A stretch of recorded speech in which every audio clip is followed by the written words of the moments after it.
तुम्हीच नाही, तुमच्या 50 पिढ्या बी आल्या तरी मी मराठ्याला बोलायचा धक्का बी लागू देणार नाही, तुम्ही कितीही ताकद लावा. एक 4-5 महिन्यापूर्वीचं भाषण बघा तुम्ही फडणवीस साहेबांनी एक 4-5 महिन्यापूर्वी अधिवेशनात भाषण केलं. मंत्र्याला किंमत नाही असं ते म्हणले. मुख्यमंत्री सर्वसाधारण. मग आमचे प्रमाणपत्र सुद्धा तुम्हीच रोखले. आता बोध का नव्हते.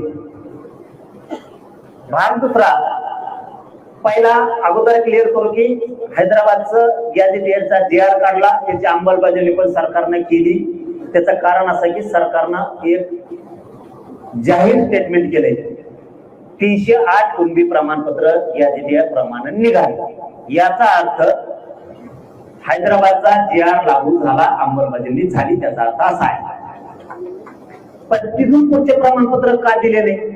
तुम्ही जी स्थानिक चौकशीचा अहवाल तयार केलाय त्यानुसारच कुणबी प्रमाणपत्र आम्हाला पाहिजे, त्यानुसारच तुम्ही प्रमाणपत्र द्या. फडणवीस साहेब या गोरगरिबांच्या मनात जिंका, तवा माझ्या तुम्हीच करा. काय करायचं आम्हाला राजकारणाचं, सत्तेचं फटक्याचं?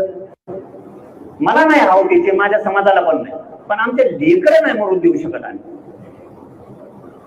तुम्हीच नाही, तुमच्या 50 पिढ्या बी आल्या तरी मी मराठ्याला बोलायचा धक्का बी लागू देणार नाही, तुम्ही कितीही ताकद लावा. मराठ्यांचं वाटवं नाही होऊ देत. महाराष्ट्रातील सर्व बातम्यांचे विश्वासार्ह व्यासपीठ.